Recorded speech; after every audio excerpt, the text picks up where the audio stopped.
નમસ્કાર દર્શક મિત્રો, તેલકા ન્યૂઝમાં આપ સૌનું હાર્દિક સ્વાગત છે। ભરૂચમાં મસાજ સ્પાની આડમાં વિદેશી ભારતીય યુવતીઓ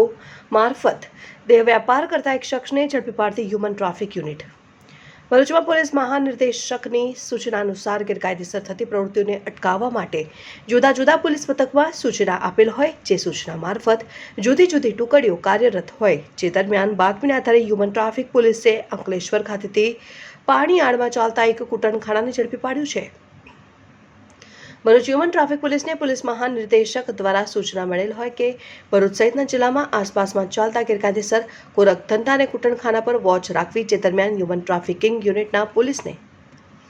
ચોક્કસ બાતમી મળેલ કે અંકલેશ્વર જીઆઈડીસી વિસ્તારમાં ગણેશ સ્ક્વેર પ્રથમ માળે દુકાન નંબર 11-12માં પીપી સ્પા નામની દેહ વ્યાપારનો ધંધો ચાલતો હોય, જે ચોક્કસ બાતમીના આધારે ભરૂચ હ્યુમન ટ્રાફિકિંગ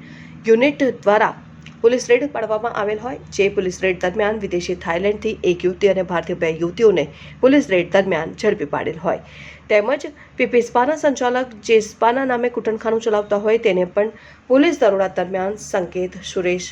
મૈસુરિયા સ્થળ પર હાજર મળી આવેલ હોય। પોલીસે રેડ દરમિયાન કામસૂત્રને લગતા તમામ સાધનો સહિત સંકેતને ઝડપી લઈ ભારતીય તથા વિદેશી યુવતીઓને પણ ઝડપી લઈ ₹20,000ના મુદ્દામાલ સાથે કાયદેસરની કાર્યવાહી હાથ ધરેલ। રિપોર્ટર અભી સૈયદ, તહેલકા ન્યૂઝ, અંકલેશ્વર।